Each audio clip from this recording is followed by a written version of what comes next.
Today we're chatting to Sam, a founder, TEDx speaker, and someone revolutionizing his industry.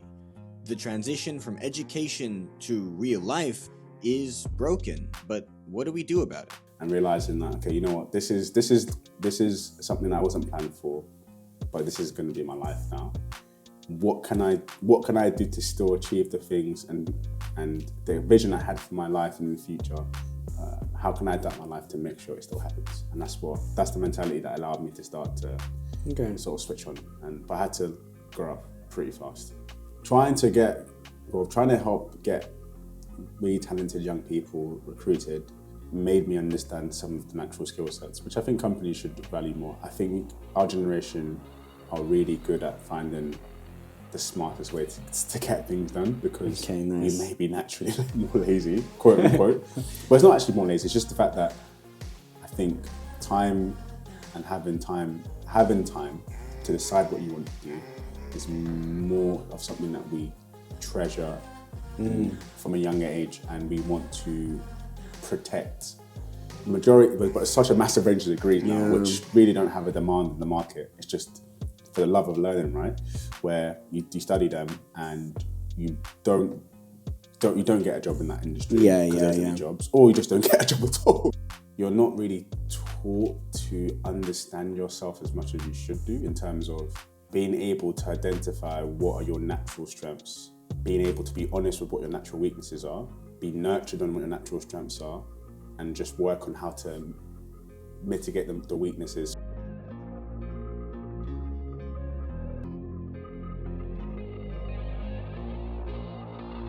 But I'm a person where I prefer the temperatures doesn't matter as long as the sun's shining. I'm fine with it being cold and sunny.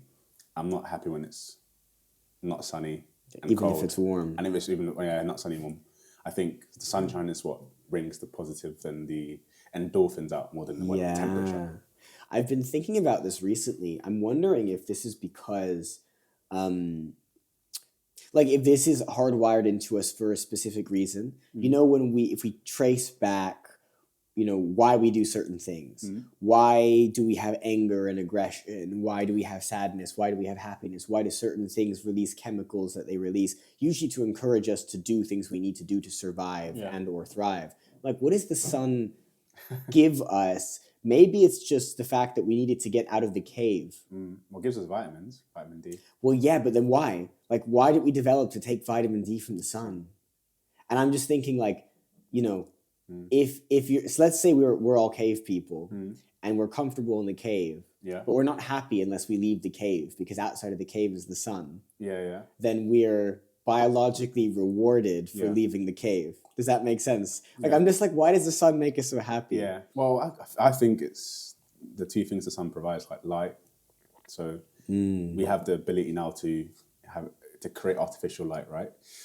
But it doesn't work. It doesn't give us cavemen couldn't. The sunlight that you have, that's majority of the time when you'd need the time you'd have to be productive, right? And hunt for food, do anything you need to do for that day depends on how much sunlight you get. So I'm assuming that's one, and then obviously second is the sun gives us warmth and heat, right? Which allows you to I guess it allows you to be able to stay calm, allows you for foods to grow. Like it does so much. It's just too fundamental to our survival as a human race and as a planet. Yeah, because we don't really you have to love it. We don't. We obviously we need it, but we don't need to stand in the sun anymore to use the light to survive. We've got light. We generate ourselves now. But that's so recent that I don't think our bodies have caught up. I do believe that. Yeah, obviously I'm not an expert, but I am fascinated about the natural reactions and ways that we operate, and how they link to how things that we had to do for survival, and the connections between. Even though now we're more sophisticated, there's still some just natural reactions and instinctual things that link to our survival when we was cavemen or less intelligent, right? I think that's a really interesting study. I haven't studied it much, but it's almost interesting to learn about this kind of stuff. Because there's a reason for everything, right? And speaking of reasons for everything, one of the things I feel like I'm noticing a lot right now, I'm particularly aware of, is that as we get older and we gain some experience in life, we pick up on or learn, we figure something out. Like there's some special somethings about life that we could have gotten taught when we were younger, but we just weren't. It's like when we were younger, we kind of got sold a lie or a number of lies. We got sold that the world worked a certain way, that what mattered were our exams and then university and then a certain path in life. We got sold a number of things, and you realize when your life is in your own hands that there's a certain something we were missing. I would challenge you and say I don't think we were sold lies. I think we were just given the truths that our parents believed at the time. Okay. So I don't think it was purposefully given as a reason to make us work a different way or think a certain way. I think our parents and people around us may not have had access to the things that we have access now that help us to be more free thinkers, right? What about education systems, though, right? Because I can totally forgive, like, our parents did their best. Generally speaking, people are just doing their best. A system is a conscious utilizing of many disconnected peoples, leveraging those assumptions for the sake of that system. I cannot but wonder if the education system should have taught us things that it just didn't. I think, I agree. But I always try to have the premise that nothing is innately bad or good. It's all about what's the most, like what works for the outcomes that government or that group of people want to achieve. When it comes to our education system, we look at the history of where it stems from, right? It stems from trying to create like efficiency, trying to get people to hold certain roles in a big organization, in a big process, and they get really good at a certain part of the process, so we can achieve large things. Like you're good at finance, you're good at this, you're good at that, and together we can create an organization, or we can create a business that achieves certain outcomes, which can add value to the country, help the country. And as a result, the country or the group of people all benefit together because of the shared outcomes. I think it's too difficult to try to personalize every single young person's education. I think that's right. I think that's, as in, for a public, a publicly owned institution, I think you have to always think about, okay, what's the bare minimum that needs to happen to ensure when these young people go out into society and have the ability to make decisions that impact the direction of this country, what's the bare minimum they need to know or do to help us not go backwards but forwards as a society. And I think that's what schools decide to do, and they teach. I think the other parts have to either come from the supplements that you do. But I don't believe it's the best way, but with the resources that governments have and how many people they need to get educated, I understand why they do it that way. But it does need reform. Your career, you've worked with young people in a lot of ways. You were running events for young people. You built word of mouth to provide opportunities to young people. You're now working with young people in other ways through the Apprentice Advantage. Is that what it's called? Yes, I got it right. For your current organization, you're working with young people to get into apprenticeships and having this, what I call the zoomed out view, zoomed out perspective of young people, what their strengths are, maybe what weaknesses are as well, considering that education system, is there anything you think they tend to come out with or without that should be different? Something they should have been given more of, or something they were maybe unhelpfully given too much of? That's a good question. I think anything I say, it's never going like I'm not going to.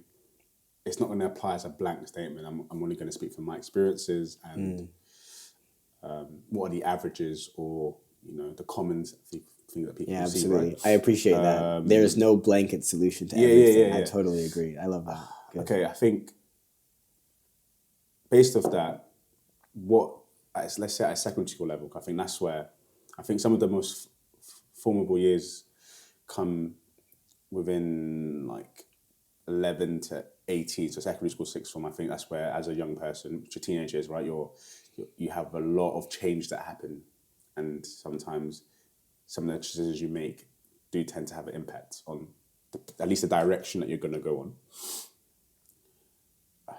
I think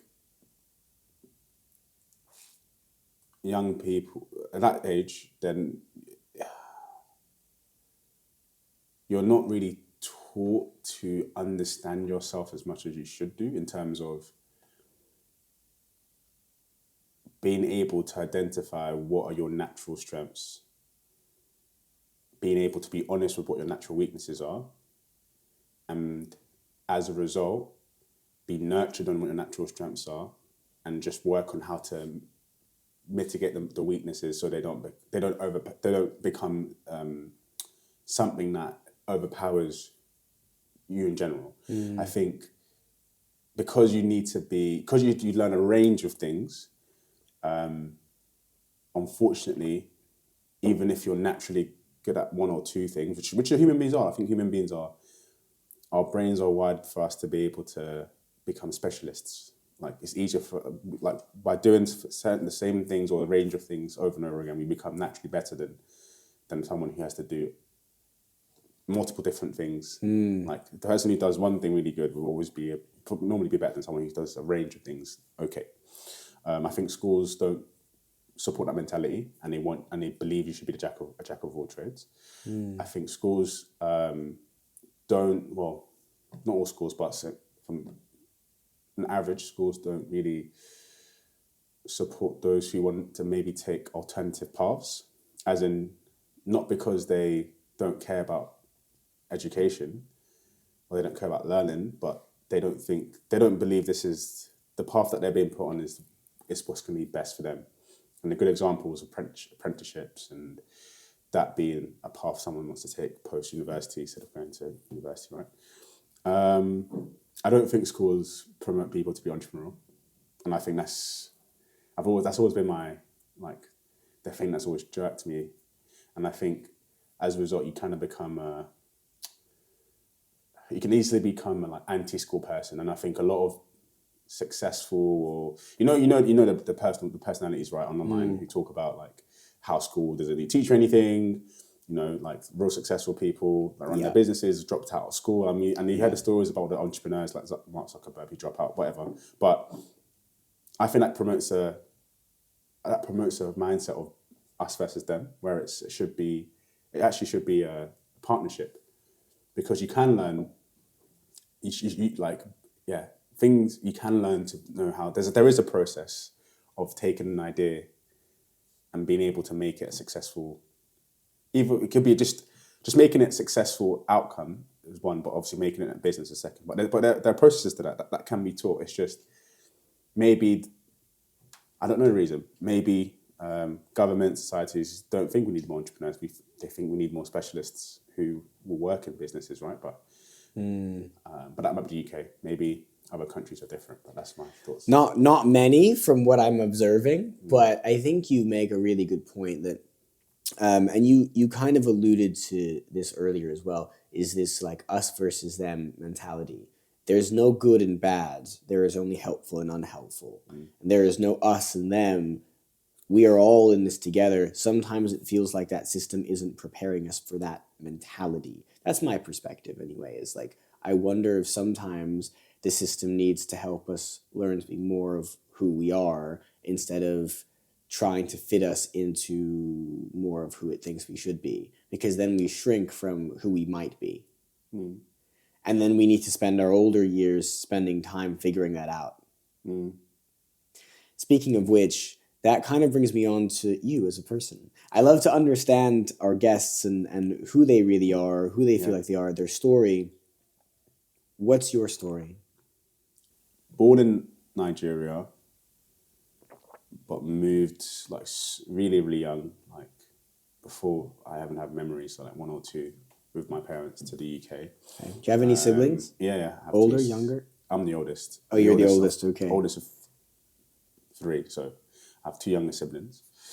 And the age gap is actually quite wide, 6 years. Yeah. 6 years between me and my younger brother. Because I can imagine with them moving over with you being so young, Yeah. you literally being a baby. Exactly. That would make for an interesting dynamic with your siblings who were born here, but then maybe not, I don't know. Yeah. It was, I think it was a lot of moving, I think, and because my parents were trying to find their feet, like, and a lot of understanding that our position in this current country is not the same as someone who might inherently come from here. Even at a young age, like, understanding that what it means to be an immigrant in a country where you're managed with minority, what that means for your experiences and opportunities, but also utilizing that as a instead of a perceived disadvantage, a perceived strength. So so lived in South London majority of the time, but moved around quite a bit. Parents did mainly jobs to like help pay bills. So mum cleaned, dad worked in McDonald's. But I've always been told like this was all done as an investment into us and our siblings. And I think other kids who may come from parents who've immigrated may relate to that and to know that.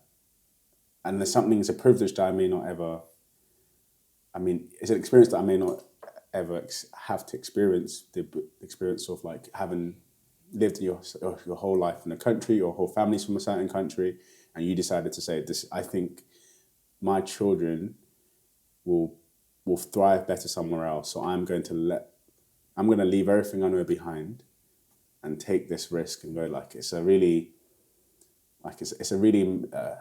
monumental thing to do for someone who is like a child, right? Yeah, or who isn't born yet. Yeah, or who isn't born yet. So it's a super selfless thing, if I'm honest. And as a result, I've always been like, it's always been like, I'm here for a reason, and I want to achieve something because I don't want that investment to go to waste. That's literally always been my mindset. So I went to primary school was like normal. Like I was academically quite smart. Parents invested quite a lot in education. That's probably why I actually have a passion for education. I think education's always been an important element of my journey from a young age. Like parents invested in like tutors for me. I used to do like Saturday schools and something called Kumon, because again, we talked about about us being told either truths or lies. The truth, my parents' truth at the time was the only way to move forward in life is to have a really good education, and to move up in the social mobility ranks is to have a great education so you can get a great job, and that's how you move, because that's what they knew and that's what they've seen happen. Secondary school is where I think because there's like more. I start to sort of think about what my identity is. I went to a school in Southeast London, in Walworth Road, Kent Road area, and that's when I started to feel, think differently in terms of, do I think the path that I'm being told in school is the only way to go? And I think the one person that spiked me thinking differently and want to do something else besides just go to school, go to university, maybe like potentially get one of the highly respected jobs. And this dude that was Jamal Edwards, R.I.P. And because anything else, and that's where again, you start to see the connections why I built something, an organization like Word of Mouth, right? It's a media company. Before that, only people I used to see on the news or in any sort of media channels was who looked like me were doing bad things in society. They weren't doing positive things in society. I think it's changed now, but like growing up, that was it. So it's really hard to see myself in another space besides, and the people doing positive things were like in entertainment, sport, and then besides that, maybe doing illegal stuff, right? But not saying they didn't exist, but just didn't see. I didn't have LinkedIn at 12. So. Yeah. Well, media was very different. Exactly. Right? The news had their things that they wanted to push, and role models were different, and also social media wasn't the same. Whereas now we not only have more people who are successful, those people can also invest more into other younger people, and we can see it very front and center. Although the challenges are far from Yeah. And then when I left secondary school. Again, academically, I've always been like switched on or like enjoyed learning, but also sort of didn't have a choice, but influence at home to be well educated because my parents made an investment.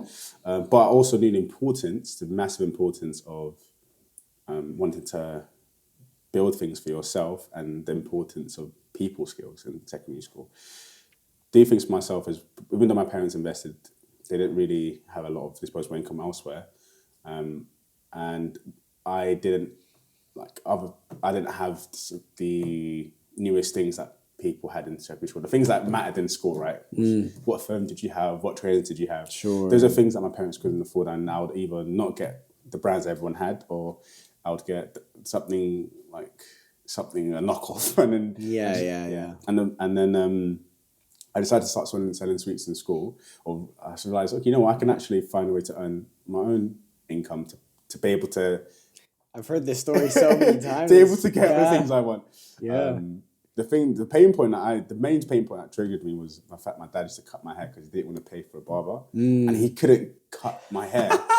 He would give me, I don't know, if you put it up and do like, if you watch football, there's a player called Ronaldo, not the Cristiano Ronaldo, he's a Brazilian player, and he had a haircut where his head was basically bald and there was a bit of hair left at the top. Oh, and no. And that's what my dad gave me, thinking it was cool, and it wasn't cool. Oh, no. So I thought, I cannot live like this.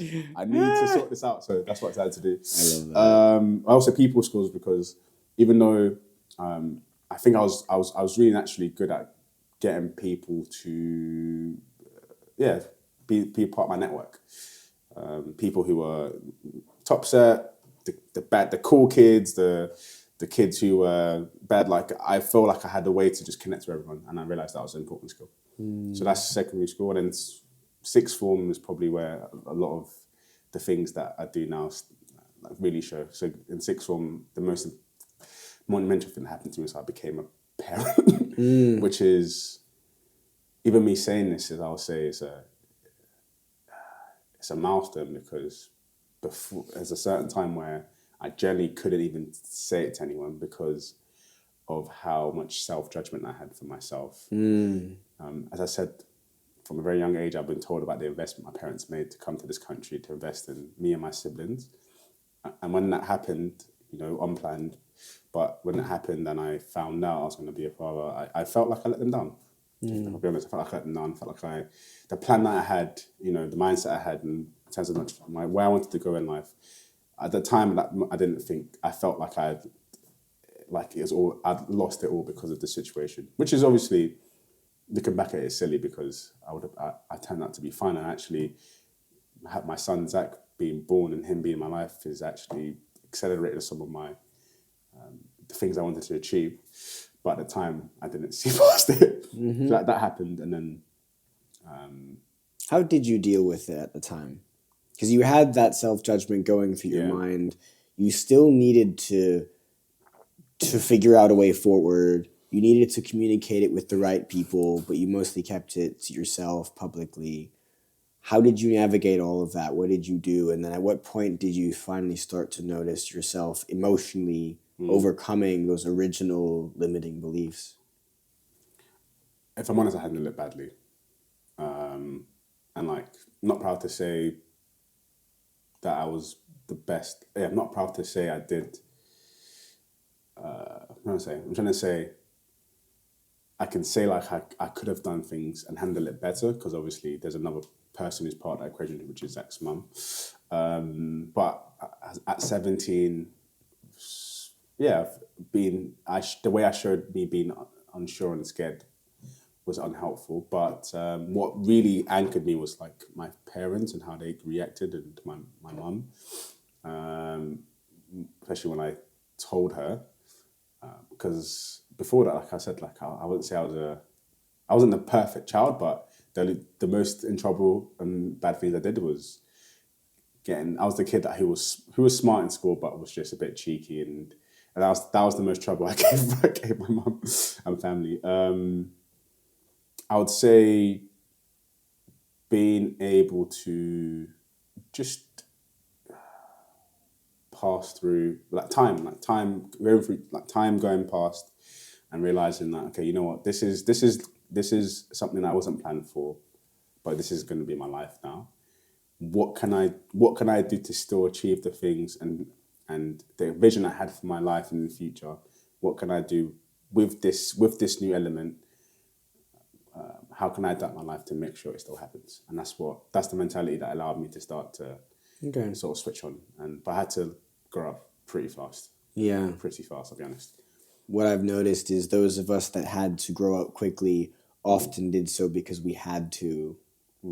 And other people will either think we're older than we are, or they'll just kind of comment like, oh, you're so mature for your age. Especially when, for me, I'm like, you notice this when dating, when you're single and you're dating. You're so mature for your age. People don't realize how old you actually are or whatever. And it's like, yeah, I didn't choose this. I did, but it was an unconscious choice.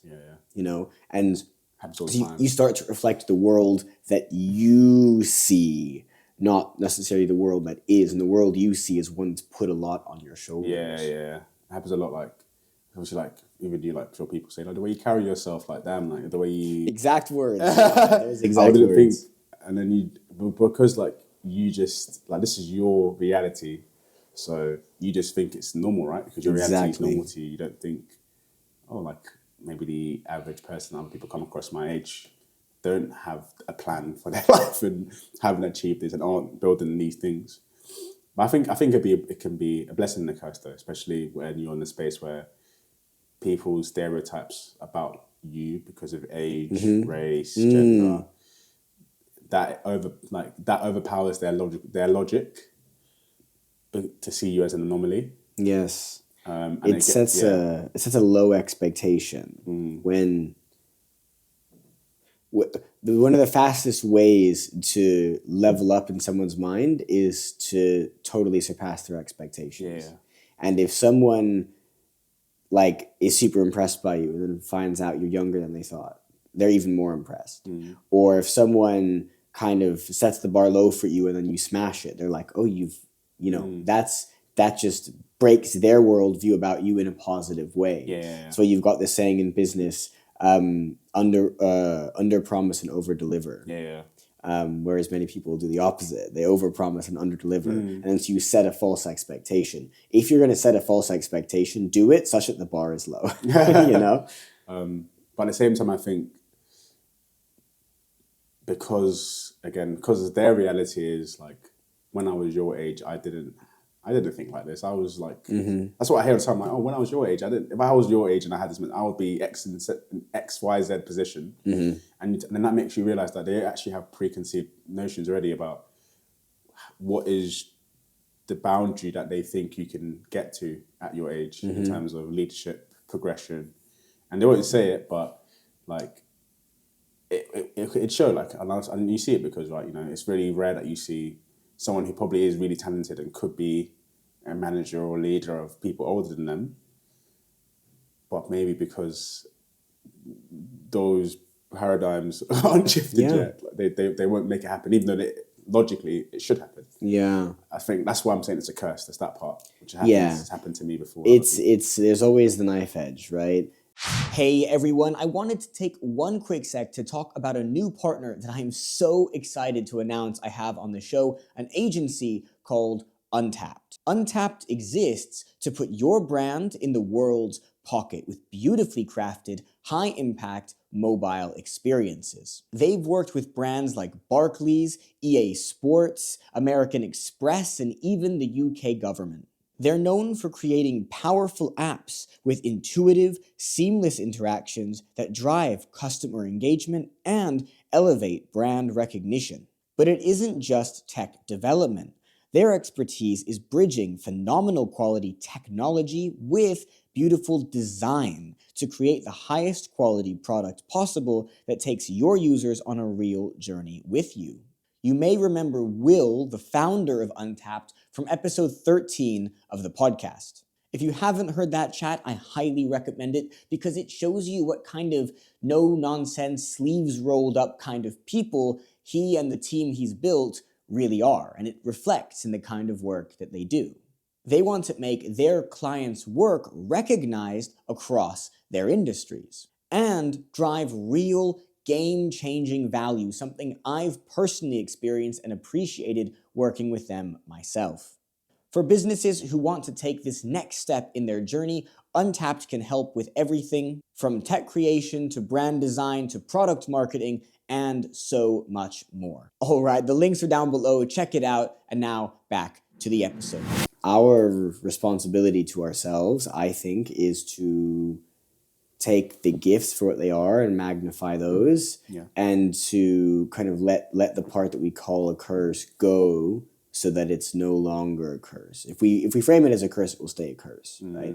If we can say, it did cause me challenges, now I'm so much greater because of it, or I feel so much better because of it, I know so much more, I'm so much more capable because of it. Focus on the positive. You know, where attention goes, energy flows. So if you put no attention, no energy on what we could call the negative side, then it just withers and dies, and it becomes a memory. Yeah. Yeah. It sounds so simple, but like it's just it's definitely challenging. It's definitely And challenging. I think that's the thing about like advice, and just I think as human beings we actually know what to do with our lives during the time. That's my actually thought, and I think things like gut instinct, and things like that are some ways of your body reminding you of lessons that you may have forgotten, like mentally. I love that. That's what I was thinking. I think that feeling of like, oh, this. I don't think I should do this, or I should do this. You might not know where it comes from, but I think it's because like you know, it's just sometimes we're not in sync.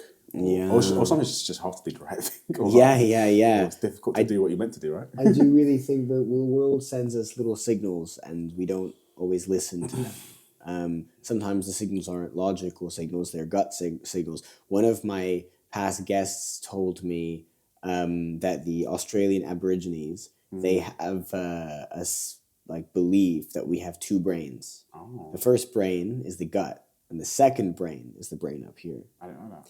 And when you frame it that way, you start to understand that like the fact that the gut is number one is that actually that intuition, that is where the leadership aspect comes from. We should lead from that gut and then reinforce it with the logic, the knowledge, etc., that sits in our brain. Interesting to think about. Yeah. So you have these perspectives now. You went on to build your first business, Word of Mouth. How did that come about? Yeah. Word of Mouth started as me wanting to be the change I wanted to see. As I mentioned, growing like especially in secondary school, like looking on the media that was like not doing research myself, but just looking at the media that was presented to me, I didn't see enough positive role models that looked like me. Even though I knew other people who were like me, who wanted to build things, who were already building things on that journey. I just felt like, where's that space to share those positive stories? So I decided to create a blog, basically a blog interview my friends. Nice. And these are people who may already have had maybe followings, and like they had followings on social media, but they didn't have any like publications about them, about their stories on like online. So I'd interview people who I think were like want to watch, doing positive things in the community, and would write about them. And as a result of that, we built a community of like-minded, young and diverse future and current leaders in different spaces and industries. At the peak of the sort of article era, we had like 100,000 reads a month across like globally. Wow. In over like 35 countries. How did you do that and grow that? Because like blogs are hard to grow. Yeah. If I'm honest, the strategy was to use, well, as I said, a lot of the people that we'd put on were like, they were quote unquote like micro influencers. I think before influencers took off, like they were influencers, right? Like they had a following, people their followers knew who they was, but so we would write articles about them, and then the article would be like written very professionally. Our website looked really professional. Like it was something to be proud of because no one else had written an article about you. So it looked like, oh, like, this publication's written about me. So they'll always promote it. They'll promote it for us. Say like, if you want to know more about my journey, I've done an interview with word of mouth. Like go read it. And sometimes we'll do video interviews. And then as a result, naturally, their fan base would become, some of them would become our fan base as well. And they would then follow us on our platforms or subscribe, and then they'll be able to read other stories of other people. Yes. That's especially how we grow it organically. Yeah. It's the best way to grow. I've noticed a lot of what I've tried to do with this show, a lot of my network's been on LinkedIn, but that hasn't worked nearly as well as my smaller following and my guest followings on Instagram and my newsletter and organic on TikTok, even though I'm barely even on there. Okay. It's just where conversions take place is just so interesting to me. Yeah. And how you grow something organically from the beginning. Because I think you can do it so powerfully now, and it's easier to do than ever. Oh, yeah. But the easier it gets, the more accessible it gets, the more people are doing it. And then the more crowded it gets. And the more creative you have to be to stand out. Exactly. So trying to stand out now with like vertical reels and TikTok content is just the biggest ball ache for me. But anyway, so... okay, so you start doing that, and it turns into an events company and a real community. Yeah, so we've then moved into how do we invest more into the actual community. We didn't actually know what we was gonna like. Monetization at that time was just advertising because of like Google Ads, AdSense, that type of stuff on the website. We did here and there because we grew the social media platform to 10,000 followers. Like we got money from people wanting to promote, but we didn't actually ever think about the community that we built, like learning about who are these people. Like we knew like age ranges, we knew demographics where they live, but we didn't actually know like who are you. Like so we thought let's go to the next step and build this community properly. So we started to do events, networking events, which is probably where we met, right? Yeah, I remember the day we met really well. Yeah. The networking events, and we would bring speakers and who were either, again, doing this, I didn't actually, it sounds like I had a strategy now, but just like, it was just like a natural, I started to say like maybe in life it's always good to know your natural strengths. And I said school should really support people who have natural strengths, because clearly I knew marketing naturally, because these things now look like a strategy, but it's not. So the people who would bring to the events would be those who had been on the articles months before, and it would be a fan, and that would sometimes be a time for their fan base to come and meet them in person. Having following someone who's maybe an artist, upcoming like entrepreneur or sports person, like you've never seen them before, you follow them, you love their work. Now as a networking event, they're going to speak at it by word of mouth. Come see them and pay XYZ money to come network with other people, but meet those people. So that was the strategy. And we grew the community. Yeah. We strengthened the community itself, and then we monetized it. But as most organizations know, like B2C is a lot harder to monetize than B2B. Mm-hmm. So we felt like, okay, once we had grown the community to a good place, we knew who it was, we had the good data, naturally was able to think about B2B offerings. And then that's where the recruitment side and the recruitment marketing side came in as a business model. And that's kind of like where the majority of the growth came from in terms of the organization and revenue.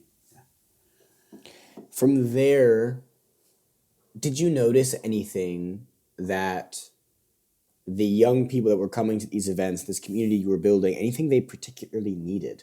Because like this was a number of years ago now, but actually I think things have changed in a number of ways. Like what people want to be when they're older has changed a bit. Content creators are bigger. Entrepreneurialism is bigger.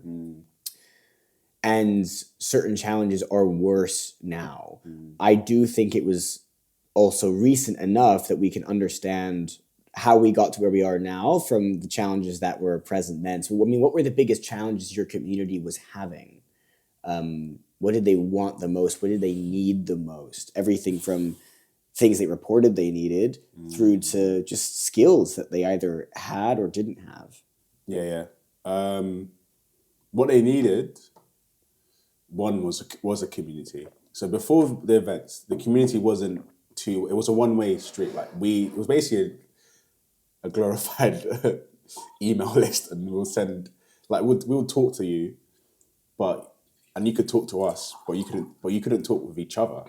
Yes, yeah, and so that was something that we realized, and that's why the events was a big, obviously, like, and at the time before COVID, like I felt like events were always good.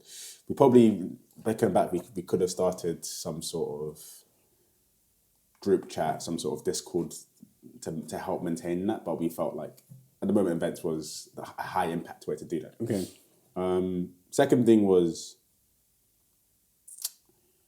at that age, you have a lot of energy, a lot of dreams, a lot of ideas. You don't have a lot of direction. You don't have a lot of wisdom and good judgment on what to work on. So it was a bit of that as well. On like, I want to, even me, like to this day, I'm like, I've always hated feeling like I needed to be put into a box, or people tell me I should only be able to achieve one thing. I've always said, no, I want to be able to run a successful business, be like, have a good relationship and friendship and social life. And if I have a job, be good at my job. I didn't know how to do that. I didn't know other people who had done it. So, yeah. And then I think third thing was like, they wanted to connect with those who they felt represented them.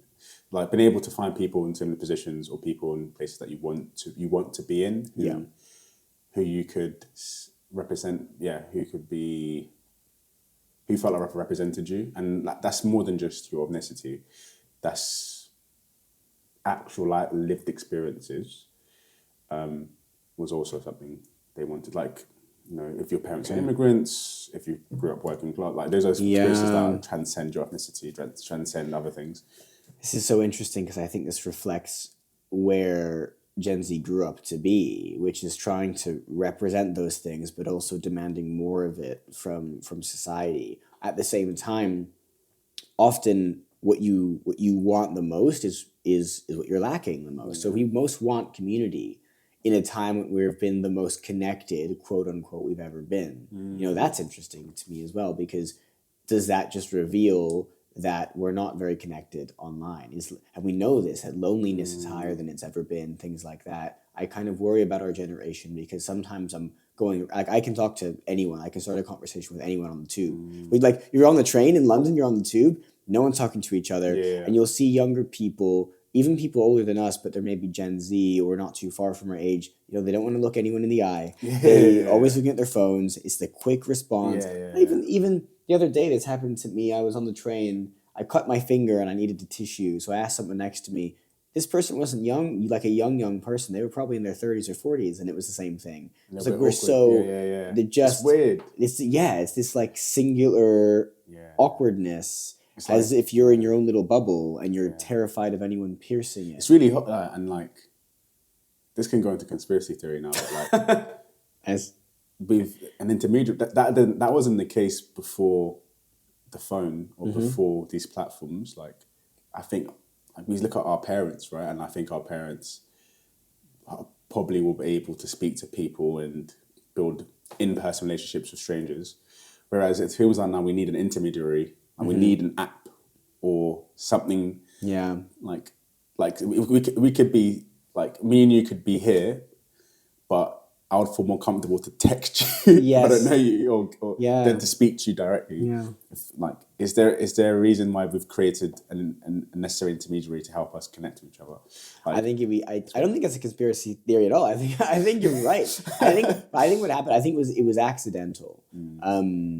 What the platforms did is they, like, I personally genuinely do believe that, like, let's take Mark Zuckerberg as an example. When he started, he genuinely wanted to connect everyone together. He had this mission of, making it so that you could, contact anyone and keep in touch and see what people's lives. And then people really liked that. What ended up happening as a mix of accident, and then eventually I think it became a bit cognizant, or I should say investment companies picked up on it and tried to push it even further, is if everyone's using your platform, you are the intermediary. Of course, you want people to want you. So if we think now, if you have to use Facebook to communicate, or you have to use, WhatsApp or Instagram or Facebook's all the same company, right? If you have to use that, one of them to communicate, you're in a great position if you were the company. So it now, almost accidentally, it does serve the company if we feel like we need them.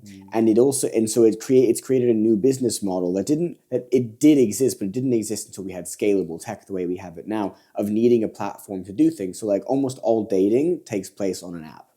That's an intermediary that makes it makes everyone feel safer, right? Rejection isn't nearly as bad if it happens via a text from someone I've never actually met in person. The unmatched is like, oh, whatever, because there was no emotional connection. At the same time, it's maybe safer because what if this person's like a weirdo or whatever? So everyone feels safer. But then if you try to apply that logic everywhere, you're just making an assumption. You have to frame someone in a negative to assume that you need an intermediary between them.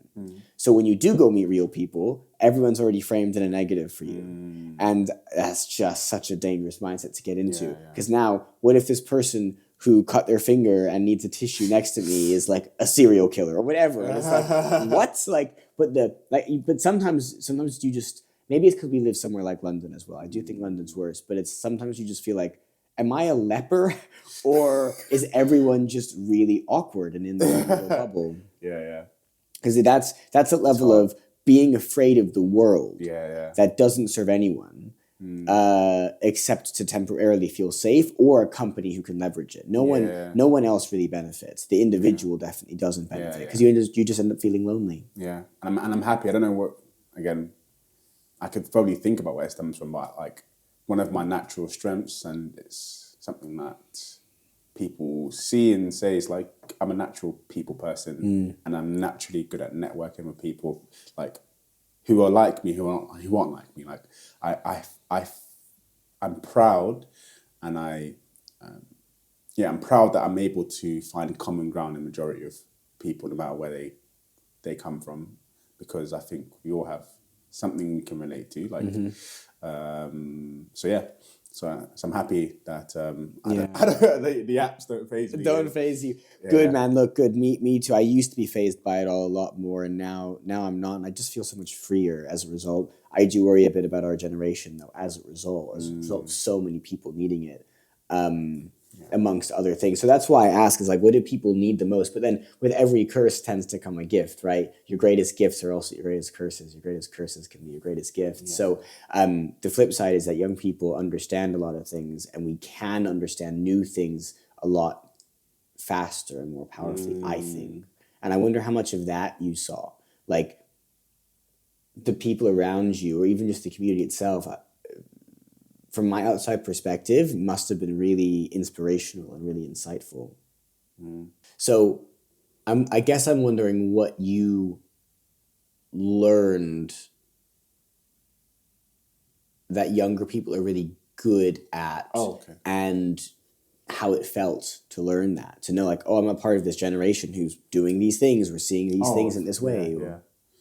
Trying to help get really talented young people recruited made me understand some of the natural skill sets, which I think companies should value more. I think our generation are really good at finding the smartest way to get things done, because Okay, nice. we may be naturally more lazy, quote unquote.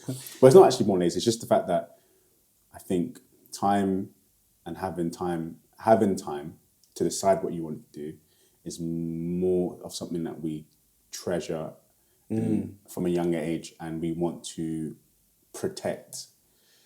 Like I don't find many young people who believe their life should be working like Monday to Friday, living for the weekends, not having time for their personal lives. Like that's not the dream that anyone has, and I think many young people want an alternative, which is probably why alternative careers are popular.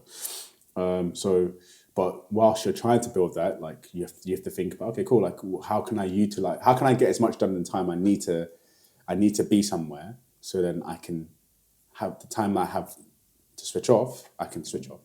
So I think you see the uptake of like AI and AI for productivity is probably, like, I would say, this is a theory, but probably Gen Z are probably quite high up in that in terms of the adoption, because they want it. Like, and I'm sure you probably use AI. I use loads of things, even just for this show. Exactly. And I will be using more when I can unlock more budget to use more tools. Because what I've noticed is if I look at the cost of... Can I just interrupt you? Please. You're the perfect example, because you have become at the moment, looks like a one-man podcast. Literally, I'm a one-man studio, Which for some people, like, who don't know how to use these tools, might sound like it might feel impossible. Like how are you the producer, the host, maybe the editor, the marketer, and still have time to have your life? It's because you found a way to work smarter, because you want to protect the time that you have. Yes. To still get things done. Well, one of the things I would say is like I've broken down the costs of how I scale things further, and it will be people augmented by tools. So I'll be paying for both people and tools, but as a result, I might need 3 or 4 people, maybe 5, including myself, to run, what used to be 10 to 15 people's worth of stuff. And that's when I think it gets really interesting. Yes, I can do a lot myself. Part of it's a mix of luck and determination. There's a lot of things I don't want to do that I'm currently doing. There's a lot of stuff that I'm not as good at. I'm not great at the marketing. I'm fine behind camera, and I'm really great with people, but I'm not always, that doesn't necessarily mean I'm good at creating content for something like Instagram, because then you're thinking about hooks and the editing of that too. And so, we will eventually have AI tools that do a lot of that for us too, and automate between tools. And this is where I think it's really interesting, your point around... There are tools for that, by the way. There are. I don't think they're quite as good yet, but in 12 months it might get ridiculous. We'll see. Because every 3 months, things are radically updated, which is both exciting and terrifying to think about. But one of the things that this kind of brings to my attention is this thing around, we notice this, so we're going to use this to work smarter, not harder. You then will get a group of people that will use that to output even more. So they'll still work just as hard. They'll just achieve even more. You will have some people that will work less, but maybe you're okay with that. Like if right now 50% of your income goes to your rent, well, that feels kind of shitty when you only have like 10 hours a week to yourself. But what if you had 80 hours a week to yourself and that income situation was still the case? How much more space would you have for creativity, for self-searching, for consciousness, for spirituality, if you're so inclined, like whatever it is people want to that they need more time to cultivate more of? Maybe that's a world we come to. That's what excites me more, because with all that time, if we also have a raising of our level of kind of consciousness and awareness, we can do things with it. We can start new businesses. We can go within. We can ask ourselves what's really right for us. We can have more time for creative pursuits. I'm rediscovering creativity at the moment. It's more of my creativity, and I love it, but I have very little time for it, and that's the challenge. This is an interesting reframe on, do you know the whole thing you said about like people can be perceived as lazy? Have you seen this meme where someone went and found a bunch of like newspaper clippings and things from different generations, and every single generation says no one wants to work anymore. And it's going back. It's like the early 2000s, then the 90s, then the 70s, and the 50s, then the 30s, then the 1890s. Like, people have been saying this for as long as we've been able to write, as long as the West has had the printing press. We've been complaining that no one wants to work anymore. It's like, it just doesn't make sense. It's just that what people want changes, and how we want to conduct the work changes. And now it's changing faster than ever, which can make it confusing. But at the end of the day, people still want to be happy, healthy, strong, as Wim Hof would put it. Yeah. You know? And so you took this kind of understanding, this community, this experience. Meanwhile, you were doing a degree apprenticeship, which is a bit different. One of the reasons why I think talking to you about education systems is so interesting, because the normal education system pushes us to go get a degree, use that to get a certain type of job, whatever, blah, blah, blah. Instead, you went and did entrepreneurship plus a degree apprenticeship at the same time. What is a degree apprenticeship? Why is it different? Yeah, sure. A degree level apprenticeship essentially is a scheme that allows someone to work for a company in a certain industry or skill, whilst learning the theory about that area as well. And aim is to essentially have the application, have the theory, and be able to apply it, and then have a really, really fast feedback loop to understand the fact that theory doesn't work in application on time, and you have to tweak it. And as a result, that should probably make you a better person for that role, because you don't just read the book and you actually know about nuances and environmental impacts to make things different. And most importantly is, at degree level, you're doing that. You're getting a degree whilst working for a company. The company pays for your degree, they pay you a salary, and you get experience at the same time. So you're paying. Are you paying less? Are you just making money?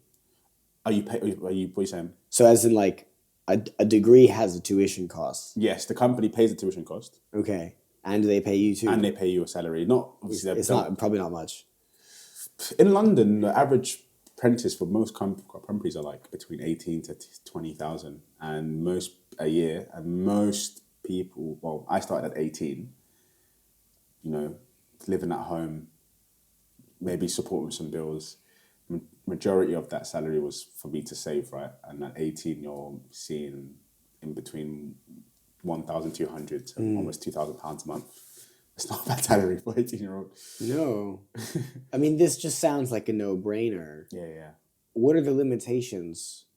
Because I assume if it was if it was super accessible, everyone would do that. I remember when you first told me about this, I was like, if I had that option, or I had known it was a thing, maybe I did have the option, I just didn't know. Not many people know about it, but more people know about it now, though. So, okay, cool. So let's talk about this. I've always thought, when you told me about this originally, and back in the day when you were doing it and you were telling me about it, I was like, I might have actually finished university if this had been an option for me. Instead, I dropped out to do business, but I might not have had to do that, you know? You have to, I would say there's an element of sacrifice. Okay. And an element of trade-offs you have to make. And you have to decide at a young age if you want to make those trade-offs. So one thing that people say is you do not have traditional university experience, but that's a caveat, because not all of the balance between studying and the work part isn't the same in every scheme. For example, the way I balanced it was I had a Friday, 1 day a week, to attend my lectures and seminars, and that was it. So I had 1 day off, and I have to do my lectures and seminars there. Some of them would be pre-recorded, so I have to watch it like outside, but I would have my assessments and I have to do my work like that. And then at the same time, to make sure it was still done in 3 years, because some schemes, because of the fact that you're not a full-time student, they make the scheme a bit longer. Like sometimes it's, instead of it being a 3-year degree, it's a 4-year degree or 5-year degree. But mine was still 3 years. So what happens is we had a summertime. So again, you're sacrificing the fact that I would have worked anyway, because obviously you have a job, but I also had to continue studying over summer to get it done in 3 years. Yeah. So that's that part. Some people say you're somewhat narrowing and boxing yourself into an industry. Okay. Because you're going to be working a role in a company in a particular industry and studying something that's related to in that industry. Okay. So if you're not sure what you want to do, you may not have the mind space to figure what you want to do. Right. Do you agree with that though? Do you think that's a limitation? I think if you compare it to university, then potentially, yeah, because you're generally your time is your mind. Yeah, the space in your mind is going to be taken up because you're having to work a full-time, quote unquote full-time job. You're going to have to, study this degree. You won't have as many holidays as everyone else. You have like your normal employee holidays. You may have time. You probably have time to study, right? Whereas in university, people like when my friends especially in university, you have a couple of lectures a week, a couple of seminars a week. When most of your time you can engage in social stuff, societies, explore passions, just think, right? So I think if you're not sure what you want to do with your life, you probably have more just general time and thinking time than doing that than going to the degree apprenticeship. Okay, got you. And how, again, thinking about why this isn't more widespread, is it just that there aren't many placements? Like, who's fronting the cost? Because it sounds like if the company is fronting the cost for your tuition, then it requires the company to have the money and to have the desire to run these, Good question. So the reason why they have grown is because, as most things, like governments place incentives. So there's something called the apprenticeship levy, which is a tax or fund which companies that earn over a certain amount of revenue, I think it's a couple of millions, have to pay into. It's a tax you have to pay into. And it's basically so use it or lose it type tax. So you can either the money has to be taken and to be put into an apprenticeship levy. So that money could either be used to hire an apprentice or the government takes it as a tax. Yeah. So as a result, companies have decided to use it right. Sorry, use it right. And I think that's the reason. So and then sort of fronted. And then in terms of truly that the company doesn't have to do anything but just have a job for you. There's other organisations and stakeholders in the mix. There's a university, right, who normally handle if it's a degree level, because there's different levels, right, the degree part. And sometimes there's also an apprenticeship provider who are working on the, not curriculum, but the model of the actual apprenticeship model itself. Yeah. And thinking about, okay, cool, how are these parties interacting with each other? Like the education side, the school side. Like sometimes the apprenticeship provider is also the education provider, so they're actually doing the actual offer of the degree. But sometimes a different organisation who actually do it. So they're there to say, okay, cool, this is not just I'm working a job and someone's paying me to go to uni. Like there's actually an element of an apprenticeship there where you're meant to be doing certain things and have certain standards. Yeah.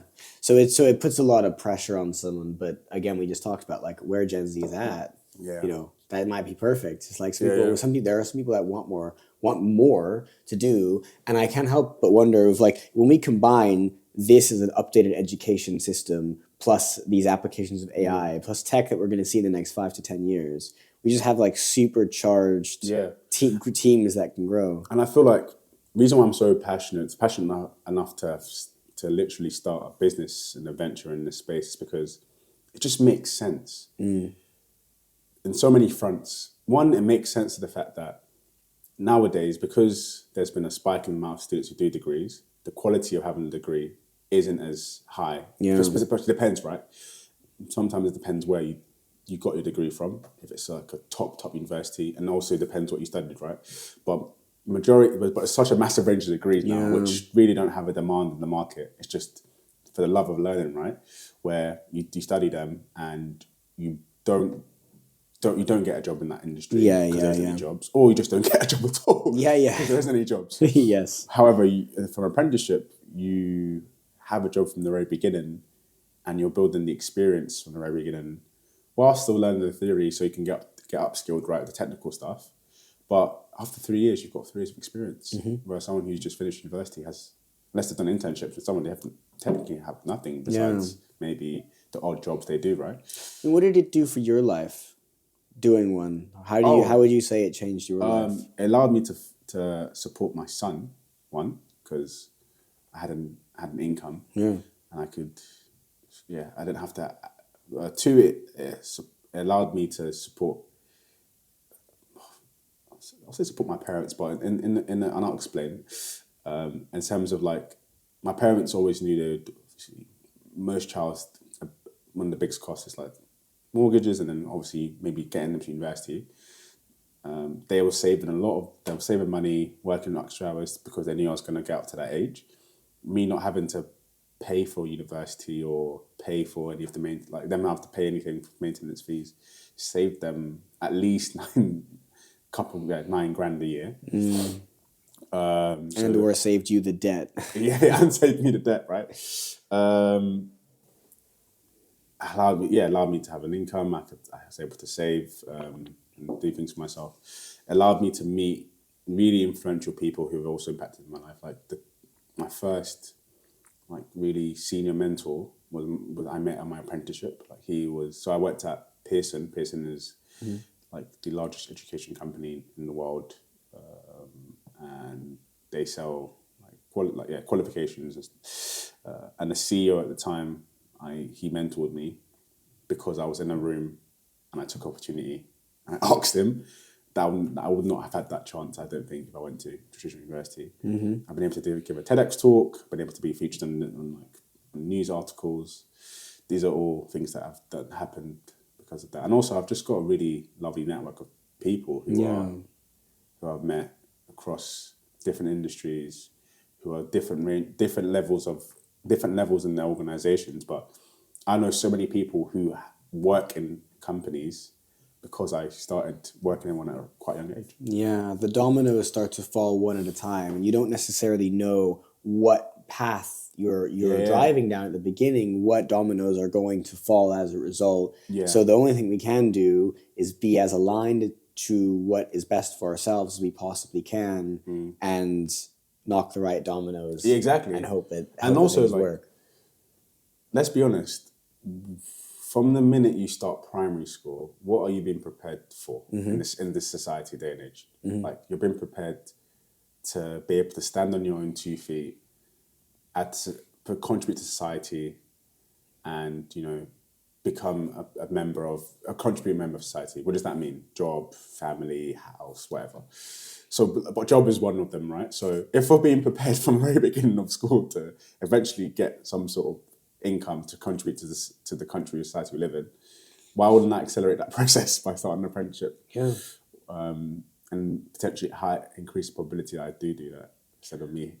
Yeah. So that's why I think it also makes sense to do an apprenticeship if you have certain things that you want to do. Yeah. What role have mentors played for you? Because I reflect on this sometimes and go, when I was younger, I didn't really have any mentors. And I still kind of don't. Like, I've never really had any mentors. I've had a couple mentor figures, people kind of, older than me, experienced, maybe gave me opportunities here and there. And I really appreciated. But I never had a mentor relationship. I kind of mentored myself a whole bunch, or I had what I would call peer mentors as well. So people closer to me in age who were just doing cool, inspiring things that I could learn from. And I noticed, I think a lot of us have more of that, what I have. Whereas you had a couple of really inspiring, really kind of experienced people who could actually sit down with you and teach you some things and learn from them. What was it like, and what did you learn? What were the biggest lessons? I think mentors for me have been invaluable, genuinely invaluable to my life. One, because I'm the oldest sibling, and sometimes I think there's pros to that, because you're like the one, not one of the kid, but you're the first child of your parents, you're special, but also you don't have anyone to use as a playbook.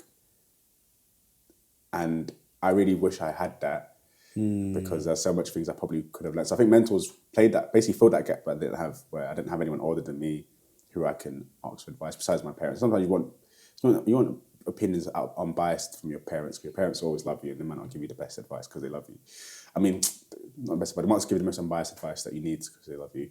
So yeah, they played that. I think having mentors who was like that senior. So I had him, his name was John Fallon, and then I also currently I'm mentored by Jason Terry, who is the ex-UK and ROI CEO of Tesco, but now is the chairman of John Lewis. He's mentored, he's been mentoring me since 2019. So what's that, six years? Five going on 6 years. Yeah. And how did that come about? Like, I'm wondering, one of the things I'm wondering is like, how do you land? One of them was just the room, like you I'm just being brave, man. I'm just being brave. But the other one was actually a program that was being run by a company called Arrival, who was like a diversity leadership and recruitment talent / agency. So it was about not only trying to get companies to hire talent, but also like, how do you, because it has to be top down mindsets of leadership to like, and a lot of it was like, you need to know, at least know a young person who comes to this background on a deep level to really understand what it means and what sort of struggles or more difficult things they have to overcome to get into these places. And yeah, I'll say things like him. For those people, like I've learned a lot of like confidence in myself, the importance of like having really good judgment. Obviously, they have really good advice on like business problems but also really good advice on personal problems. And yeah, man, I just think it's not just about what they've said to me. It's also like the way they operate, the way they think, and how they just like, they don't believe that things can't happen. They just need to think about how to make it happen. And that also made me think, okay, I don't need to think if I can do it. I should think how to do it. Like I can achieve these things. Like it is possible. I just need to think of the plan to execute to get there. Yeah, you're picking up via osmosis. Yeah. The mindset, the heart set. Yeah, absolutely. Yeah, I think that's really powerful. Is that closest 5 people to you thing. Yeah. As we start to wrap up the conversation, there's something I think would be really interesting to get your perspective on, which is how you balance the priorities, right? You have something like 5 big priorities, which is a lot. Like for most people, maybe 1 or 2. If it's all in business, having too many different focuses tends to put your energy in different places. And then people maybe become a parent and they've got 2 big ones. They've got whatever they're working on, and then they've got being a parent. How do you balance so many different priorities? What are the most priorities you think we can balance? And how do you still maintain like a happy, healthy life despite all of that? Good question. I'm not sure I'll be able to answer how many we can balance, because I think it depends on the person. But the priorities I have like at the moment is like my role. So like I'm currently still a product manager at Tesco. I could talk more about that. I have my son. I have my family, like my immediate family. I have my partner. I have the Apprenticeship Advantage in businesses, and there might be just like obviously my personal. So let's say 6, just to make sure I'm good, right? And a lot of times I have to balance like or do important things for all those things on the same day. So I think there's 3 things that I have just naturally, and this is not like me being a creative and like just generally like if it's through trial and error and iterating. I think these are the 3 things that have helped me to balance it well. One is forward planning, like 2 is time boxing, and 3 is leveraging as much as you can.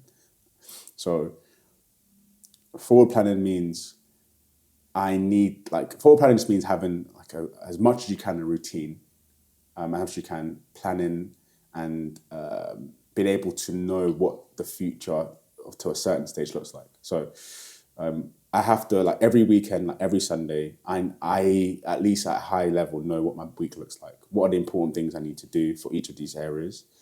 What are the outcomes I want to have? When do they need to happen? If I have like a bigger project, like I think about, cool, let's say it's a massive deadline, like how do I which is a month or two, like what needs to be done in the next weeks, how much time do I have to set? Time blocking means, okay, now I know the outcomes. I think people forget that they actually need to create time. Like you only have 24 hours in a day. You can't just wish that your goals will be achieved. Like it's a simple step to say, I wake up at this time, I go to bed at this time, I eat at this time, I go to the gym at this time. What time do I have to get the things I want to get done? And how much time can I create for that? And then what if something takes you longer than you think it should? You always have to, I would say it comes with time, but it's obviously iteration, but you always have to think it will take longer than it should. And what I then do is I never try to accomplish a massive thing in one session or one time block. I always have some sort of pointers. I'm either starting something in that time, I'm continuing something in that time, or I'm finishing something in that time. If I can do all three, then it's probably a small task, right, that needs to get done. But most important things, they need time to think. You need to build them, right? So all of the things I time block have that prefix next to them. It's either start, continue, or finish. So that's kind of how I ensure like I have enough time, because I'm not trying to accomplish it all in that 1 hour or 30 minutes. Yeah, you got to be somewhat realistic, but and then so basically you're just getting really, really, really realistic and practical about everything. Yeah. I wonder if like as a principal, overestimate how long things are going to take. Because for me, what I will do is I'll block out a bunch of time, and then other things will come up, and I'll be like, bleh, and my time blocking just goes all over the place. So I try to now time block weekly things that happen every single day, every single morning. So I know what the first at least 4 hours of my day definitely looks like before anyone or anything can happen to bother me in the first place. And the thing is, things like that, they won't work about being hyper-focused. Like you have to be, and that's just something, I don't know how to teach that. That just comes from your innate ability to discipline and and I think it naturally comes when you're doing something you enjoy or passionate about. Yeah, when you're in flow, if all the things you're doing give you a state of flow. Yeah. Then Absolutely. You can be, but that's what I have to do. And then third is leveraging. Like I would not say I'm a superhuman. I have limited energy, limited time. So where I can, I try to combine things, like whilst I'm taking my son to school, could I be working on personal development by listening to a podcast? Whilst I'm on the run, could I be doing this? Whilst I'm like what can I combine in a healthy way to help me use the time I have? E.g., like on my commute to work, could I journal? Like I'm journaling, I'm reading. Like I'm sure it's not rocket science, right? But it's just using your time. Yeah. But then there's also more advances of like AI. Using AI to help you. Have you ever done that thing where you put a book title into AI? Be like, give me the top 10 books so you don't have to read it. Well, I don't do it much. I've done it, but I've tried Blinkist and stuff like that, where they give you, they create a synopsis of the book for you, and they give you like the most key parts. So like it's an app that does it, right? So things like that. But also leveraging like help, like e.g. like my family helped me a lot. My son, I have friends. A few friends help me with like other parts of my life. My partner helps me as well. So yeah, I love that. Is there anything we haven't talked about today that you think would be a really good message to give to anyone, or just as important to cover? I love to talk about what I'm building at the moment. So Go for it. Apprenticeship Advantage. So I haven't told you the story of take an alternative path. I still think when I wanted to take that alternative path, there wasn't really much help from the people I should have got help from, e.g. school, parents. Like it was very much a self. If I wasn't self-driven, it probably wouldn't have happened. And as a result, at the moment, apprenticeships are as competitive as ever, because students who may have went to university naturally are saying, "Oh, I still go to uni, get a free degree, and get paid and get experience.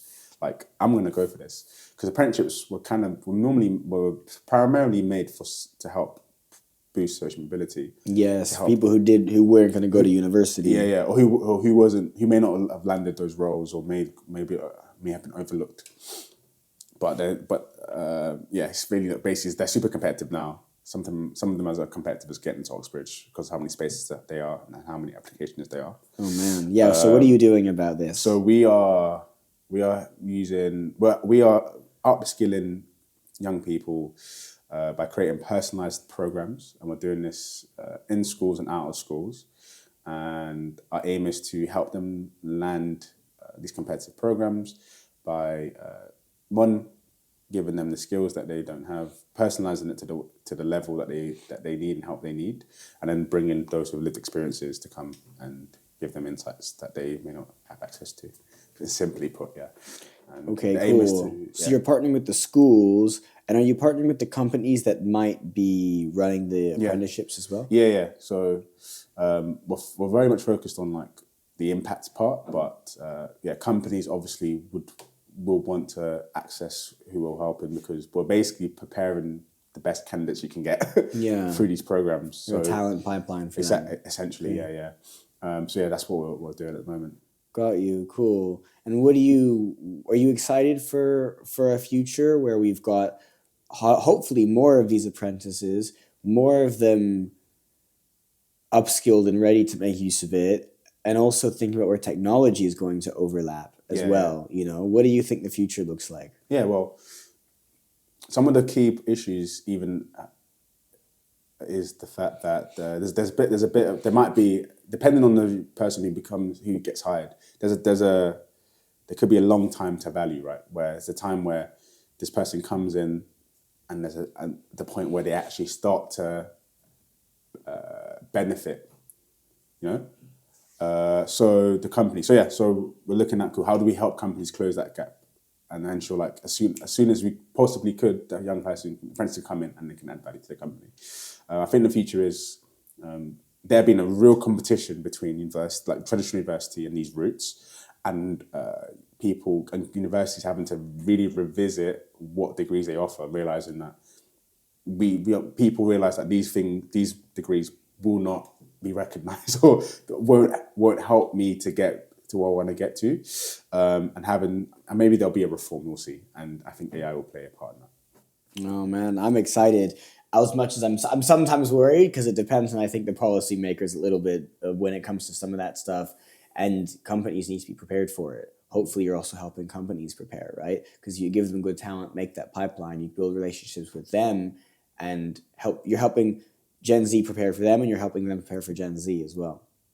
Yeah, I like it. Sam, I appreciate you. I have a closing question that I ask everyone who comes on the show. The show is called Lost in Searching, so it's all about questions and answers. And so I'd love to know, for you, what is the biggest question in life right now that you are still searching for the answer to? Oh, that's a deep one. My favorite way to be. Yeah.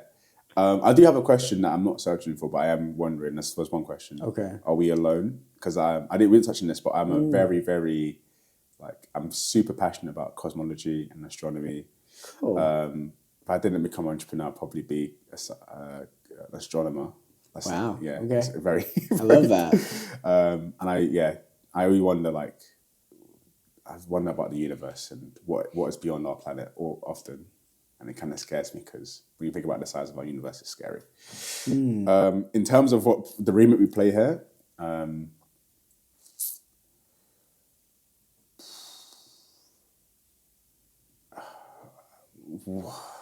a hard one.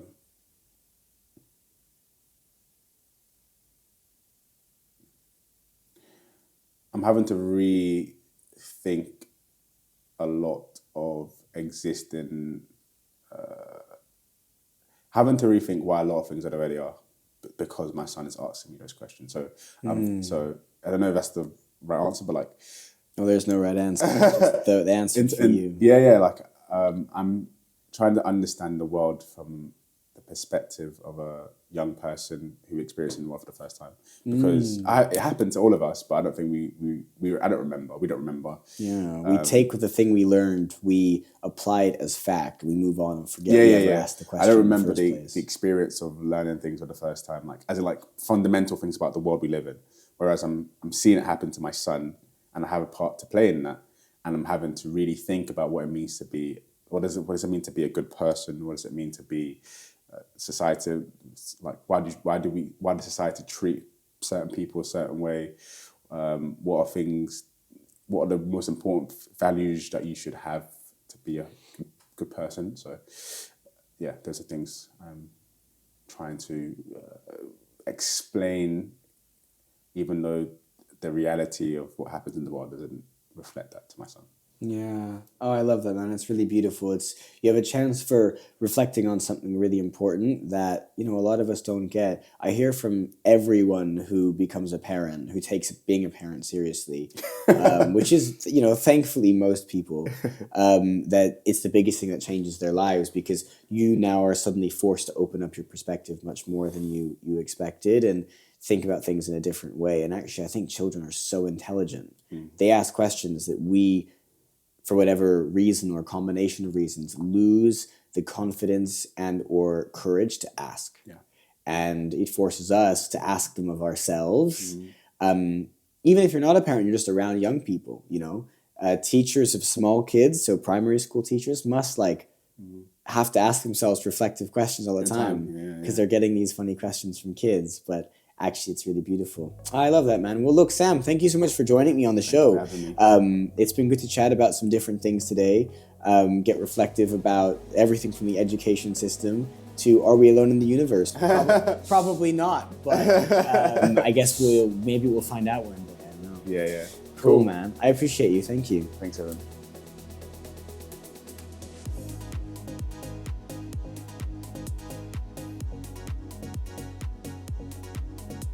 Alrighty, everyone. Thank you so much for joining us for this episode. I hope you found it valuable. We've reached a number of really important milestones on this show already. It's only been a couple of months, but I'm so grateful to those of you who not only subscribe, but also who listen this far along, who leave the comments on posts, or who give me really powerful, beautiful messages in response. It's been a humbling journey, and there is so much more to come.